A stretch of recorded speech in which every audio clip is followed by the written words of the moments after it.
Imagina isso. O mundo está em guerra. Sirenes tocam ao longe. Crianças choram no escuro. E em meio ao caos, há um homem ajoelhado entre ruínas, mãos sujas de sangue, olhos voltados para o céu. Ele não diz uma palavra, só olha, como se estivesse esperando uma resposta. Mas o céu permanece mudo. É nessa hora que a pergunta vem, lenta, cortante, cruel. Se Deus é real, por que ele deixa isso acontecer? Não é só sobre teologia, não é só sobre moral, é sobre dor e sobre silêncio. E se esse silêncio significar algo que a gente nunca pensou? Há um som que ninguém consegue descrever, mas todo mundo já sentiu. Não é o som das bombas, nem o grito de quem corre em desespero pelas ruas de um país em ruínas. É um som mais profundo, quase invisível, quase cruel. É o som de Deus, calado. Porque existe algo mais perturbador do que a guerra em si. É a sensação de que, enquanto tudo desaba, o céu não responde. Mas então, se ele é o criador do universo, se tem o poder de mover montanhas e abrir mares, por que não levanta a mão quando crianças estão sendo enterradas vivas? Essa pergunta ecoa nos campos de batalha desde os tempos antigos, de Troia a Gaza, de Hiroshima à Ucrânia. As orações continuam sendo feitas. Mas as respostas? Essas parecem perdidas entre os escombros. E talvez o que mais machuca não seja a guerra, mas a ideia de que o próprio Deus permite que ela aconteça. É nesse ponto que muitos perdem a fé, outros a reinventam, e alguns começam a enxergar algo que ninguém esperava. Por quê? E se o silêncio dele não for ausência? E se o que chamamos de permissão for outra coisa? Antes de tentar entender o que está acontecendo no céu, a gente precisa olhar de verdade o que está acontecendo aqui na Terra. Volta no tempo comigo, antes das armas automáticas, antes das trincheiras, antes mesmo de existirem nações. No começo, a guerra não era política, era pessoal. Homem contra homem, tribo contra tribo. A primeira vez que o sangue humano tocou o chão foi por inveja. Caim e Abel, 2 irmãos, 2 altares, 2 oferendas, um aceito, outro rejeitado. E então, o primeiro assassinato, a primeira guerra, a primeira pergunta que ecoou nos céus, vinda direto da boca de Deus. Caim, onde está teu irmão? Essa pergunta ainda ecoa. A cada guerra, Deus não está apenas sendo questionado. Ele também está perguntando. Mas a gente não ouve, porque talvez a gente esteja ocupado demais gritando. Por que o Senhor deixou isso acontecer? Mas... e se essa pergunta estiver invertida? E se for Deus quem está perguntando, por que vocês deixaram isso acontecer? Parece provocador, talvez até ofensivo. Mas pensa comigo. Deus deu ao ser humano algo que nenhum outro ser recebeu. Livre-arbítrio. O poder de escolher, de construir ou destruir, de amar ou atacar. E com esse presente veio uma consequência. A responsabilidade. Só que a gente se acostumou a terceirizar a culpa. Quando algo bom acontece, glória a Deus. Quando algo ruim acontece, por que Deus não fez nada? Mas, e se Ele fez? E se Ele nos fez? Nós somos suas mãos, seus pés, sua voz, sua imagem.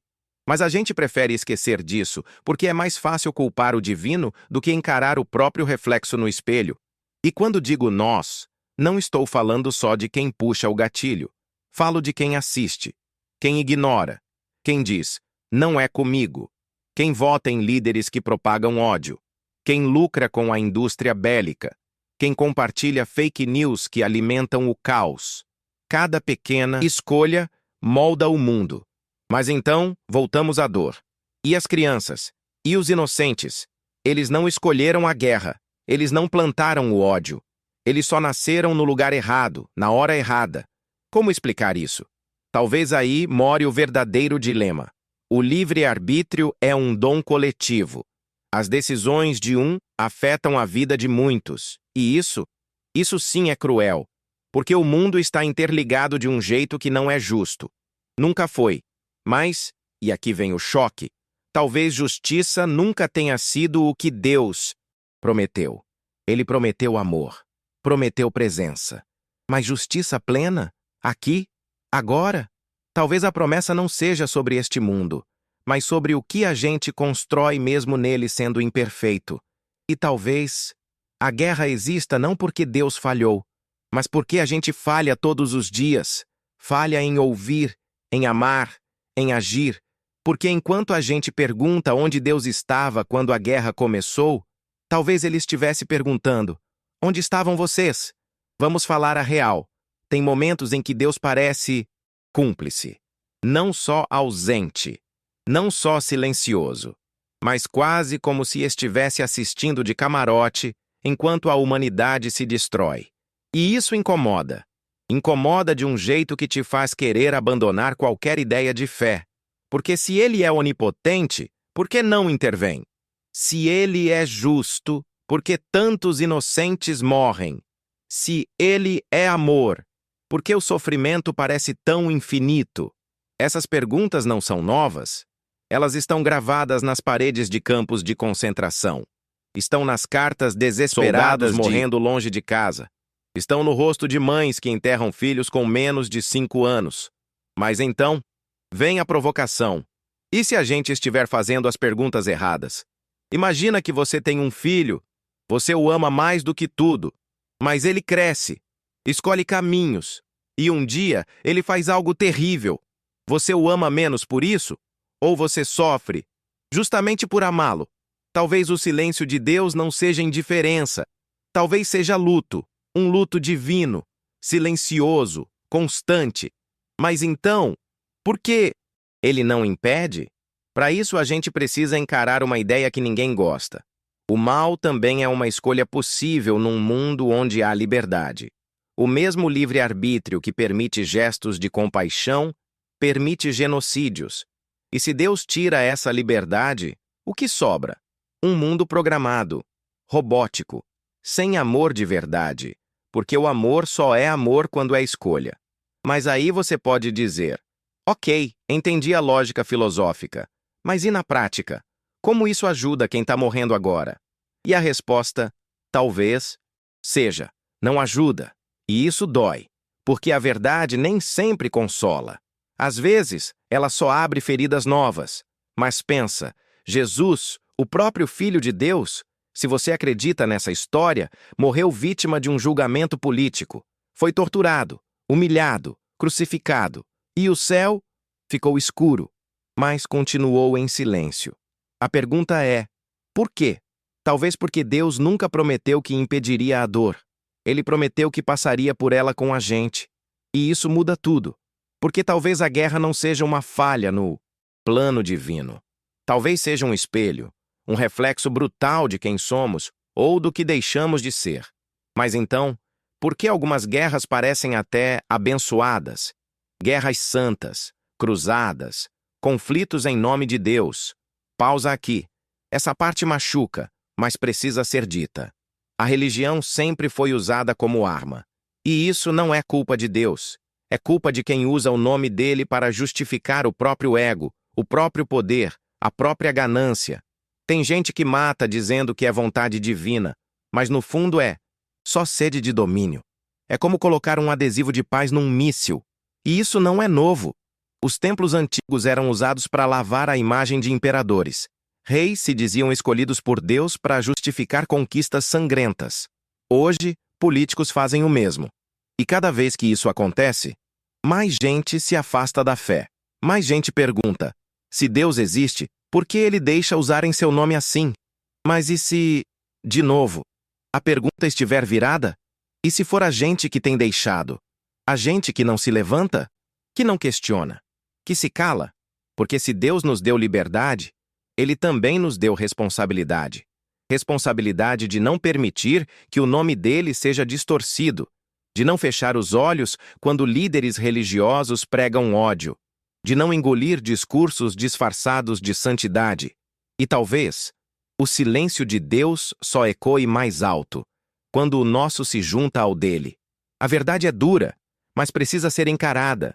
Deus não é o autor das guerras. mas ele sofre cada uma delas. Até aqui, a pergunta parecia clara. Por que Deus deixa as guerras acontecerem?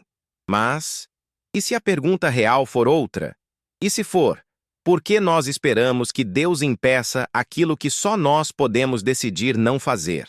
Essa mudança parece sutil, mas é um abismo, porque ela tira Deus do banco dos réus e coloca a humanidade diante de si mesma. Agora, escuta isso.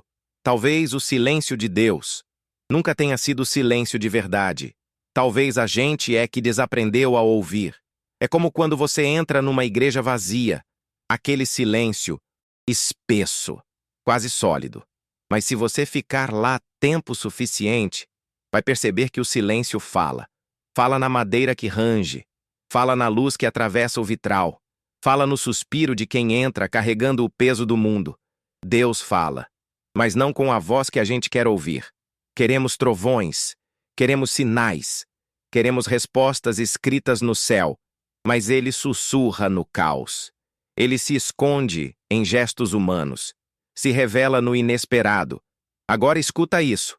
Durante a Segunda Guerra Mundial, que foi Auschwitz, no meio do inferno, um rabino escreveu num pedaço de papel escondido dentro de uma parede: mesmo que eu não veja sua face, escolho continuar acreditando que ele chora comigo. Isso é fé. Não a fé de quem espera milagres, mas a fé de quem sobrevive ao silêncio e ainda acredita que ele tem significado. Mas então, onde Deus estava durante a guerra? Talvez ele estivesse na menina judia que segurava a mão da mãe até o fim. Talvez estivesse no soldado que se recusou a atirar. Talvez estivesse no civil que escondeu desconhecidos em sua casa, arriscando tudo por compaixão. Deus pode estar nas entrelinhas, e isso muda tudo, porque talvez o mundo não seja dividido entre onde Deus está e onde ele não está. Talvez o mundo seja o palco onde Deus tenta se manifestar, através de nós. E então, a pergunta vira outra ainda mais ousada. Será que Deus ainda está esperando que a gente o encarne? Sim, essa palavra mesmo, encarnar. Porque se ele está em cada gesto de bondade, em cada ato de perdão, em cada sacrifício anônimo, então o verdadeiro escândalo não é o silêncio de Deus, é a surdez humana. A gente olha para o céu e pergunta: cadê você? Enquanto ele olha para a terra e sussurra: estou aí, mas vocês esqueceram como me ver. Essa virada dói, porque exige algo de nós. Exige que a fé não seja só crença, mas ação. Mas então vem outra quebra. Se Deus sofre com a guerra, por que ele criou um mundo onde ela fosse possível? Agora a gente está mexendo num vespeiro teológico aqui. Mas vem comigo. Imagine um universo sem possibilidade de guerra, sem escolha, sem erro. Seria um mundo perfeito? Talvez, mas não seria nosso. Seria um mundo sem arte, sem perdão, sem arrependimento, sem superação. Porque tudo que faz a alma humana ser profunda vem do risco, vem da dor, vem da escolha. E só há redenção onde há queda. Ou seja, o próprio fato de existir guerra é a prova de que a gente é livre. E essa liberdade, apesar de perigosa, é também o que nos torna capazes de amar. Não amor programado, mas amor real. E aí, talvez, esteja a chave.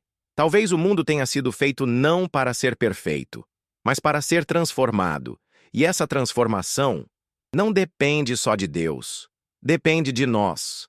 Tem uma cena que nunca saiu da minha cabeça. Um campo destruído pela guerra, nada de pé, nem uma árvore, nem um som, só poeira, ferro retorcido e o cheiro de morte pairando no ar. Mas, bem no meio daquele deserto cinza, um broto verde surgia do chão rachado. Era só isso, um broto, pequeno, quase Frágil. invisível, mas vivo. Naquele momento, entendi algo que nenhum livro me ensinou. A vida insiste. Mesmo quando tudo manda parar, ela encontra um jeito de continuar. E talvez, só talvez, esse seja o jeito mais silencioso e mais poderoso de Deus falar. Eu ainda estou aqui, porque o mundo já viu muitas guerras. E apesar de tudo, pessoas ainda cantam, ajudam umas às outras, contam histórias, têm filhos, fazem arte. A alma humana sobrevive. E esse é um milagre que quase ninguém nota. Então, por que a gente nota tanto o mal e tão pouco o bem? Simples. O mal é barulhento. Explode, assusta, dá audiência. O bem, não. O bem é sutil, silencioso, lento. Ele não tem manchete, mas tem raiz. E raiz rompe concreto. Devagar, mas firme. A guerra destrói. Mas nunca totalmente. Porque enquanto existir alguém disposto a amar, a guerra nunca vai vencer de verdade. E isso não é clichê. É escolha. Escolha diária. E aqui entra outra camada. A guerra não é só externa. Não acontece só em campos. Ela acontece dentro de nós. Todo dia a gente vive pequenas guerras. Contra o ego, contra o orgulho, contra a indiferença. E se a gente não vence essas guerras silenciosas, as grandes lá fora continuam inevitáveis. Talvez então o silêncio de Deus seja um espelho, um convite, para que a gente ouça o que realmente importa, para que a gente desça do palco e entre na arena, para que a gente pare de esperar milagres e comece a ser um. Porque quando uma criança é salva dos escombros, quando alguém compartilha o pouco que tem, quando dois inimigos se perdoam, ali está Deus. Não no trono, mas no chão.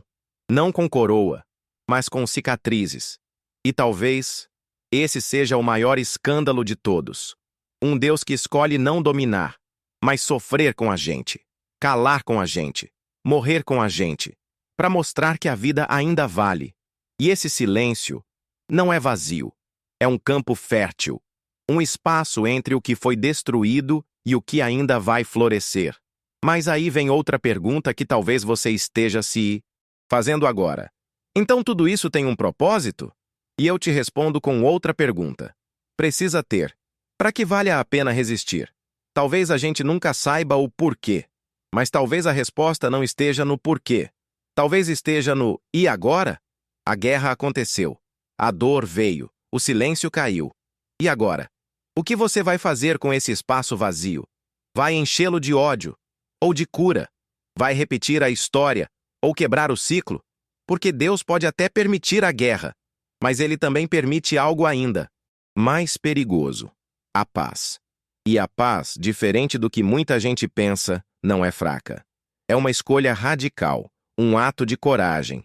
É o sim que você dá quando tudo em você quer dizer não. É o abraço que vence a espada. É o perdão que desarma bombas invisíveis. E quando você escolhe a paz, mesmo que em silêncio, você faz barulho no céu. Uma guerra nunca termina de verdade. Mesmo quando os tiros cessam, o som fica. Fica nos pesadelos, nos olhos de quem viu demais, na ausência de quem não volta mais. A guerra termina no papel, mas continua no peito. E o silêncio de Deus continua com ela. Mas agora, depois de tudo que passamos até aqui, talvez ele soe diferente. Não mais como um vazio, mas como um espaço onde algo novo pode nascer. Porque no fundo, talvez Deus nunca tenha prometido nos proteger da guerra. Talvez Ele tenha prometido algo mais profundo, que não estaríamos sozinhos dentro dela. E se você prestar atenção, vai perceber que mesmo nas histórias mais sombrias, há sempre alguém que se levanta. Uma mulher que salva vidas num hospital improvisado. Um homem que carrega um desconhecido nos ombros. Um grupo que resiste, canta, cozinha, acolhe, insiste. Esses são os milagres que a gente esquece de chamar de milagres. Porque a maior parte do tempo, Deus não age com mágica. Age com mãos humanas, com mãos feridas, mas dispostas. E se a gente é feito à imagem dele, como dizem, talvez a maior revelação não esteja em vê-lo lá no alto, mas em perceber. Ele escolheu estar aqui embaixo. Escolheu habitar corações despedaçados. Escolheu se esconder na esperança dos improváveis. Escolheu aparecer no meio do medo, não para afastá-lo, mas para caminhar dentro dele. E talvez a pergunta, por que Deus permite a guerra, esteja carregada de outra coisa, dor. Porque essa pergunta não é sobre lógica. É um grito. É um pedido de socorro. É uma oração disfarçada. E a resposta Não é um argumento, é uma presença. Às vezes, tudo o que a gente precisa não é entender, é saber que não estamos sozinhos. E se Deus escolheu não impedir o sofrimento, talvez seja porque ele sabia que a única maneira de nos salvar era mergulhar nele conosco, não para controlar o mundo, mas para nos mostrar como atravessá-lo com amor. E esse amor, silencioso, resistente, quase teimoso, ainda é a arma mais poderosa que existe, porque a guerra pode queimar tudo.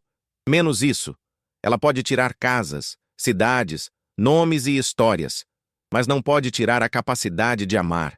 E enquanto isso existir, Deus ainda estará falando, mesmo que em silêncio. Porque talvez Deus não tenha deixado a guerra acontecer. Talvez ele esteja esperando o momento em que a gente finalmente decida fazer o contrário.